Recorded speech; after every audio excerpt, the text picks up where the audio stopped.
রাস্তা দিয়ে আসার সময় আমাদের পাকস্থলী একবার উঠে বুক একবার উন্নয়নের নামে আপনাদের হিলি থেকে শোষণ করা হয়েছে। আর যদি দলের প্রতি অন্ধ হয়ে যান, মার্কার প্রতি অন্ধ হয়ে যান, তাহলে ওই ক্ষমতা পিপাসু নেতারা এসে আপনাদের সাথে পরবর্তীতে দাসের মতো আচরণ করবে।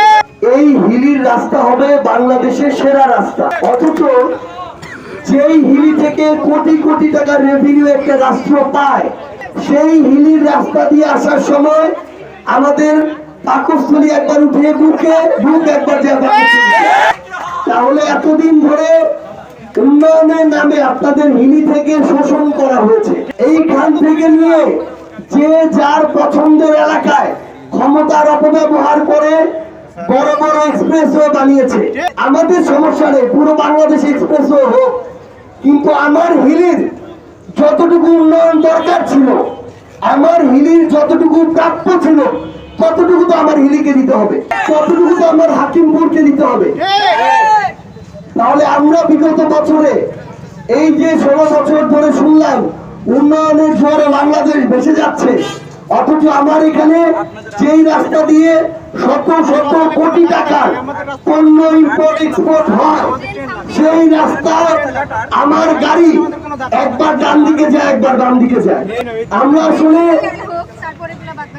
বাংলাদেশে এতদিন ধরে এই যে বৈষম্যের স্ট্রিম রোলারটি দেখেছি, এটার বিরুদ্ধে গিয়ে আমাদের এই অভ্যুত্থান পরবর্তী এই নতুন বাংলাদেশ, খুনি হাসিনার পতন হয়েছে।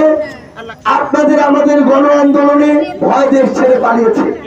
এই যে এত আকাঙ্ক্ষা নিয়ে এত জীবন দেওয়া, রক্ত দেওয়া, সেই আকাঙ্ক্ষাগুলোর কিন্তু এখন বাস্তবায়ন লাগবে।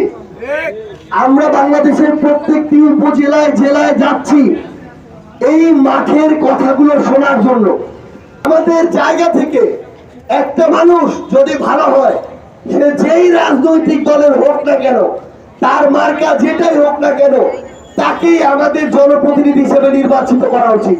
কারণ আপনি যদি ভালো মানুষের হাতে আপনার ওই ক্ষমতাটুকু তুলে দেন, তাহলে সেই ক্ষমতাকে কাজে লাগিয়ে সে আপনাদের জন্য ভালো করবে।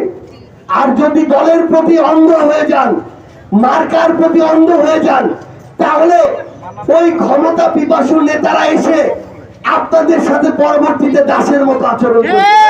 খুনি হাসিনার চেয়ে বড় শাসক এবং দুঃশাসনের উদাহরণ এই বাংলাদেশে কিন্তু ছিল না।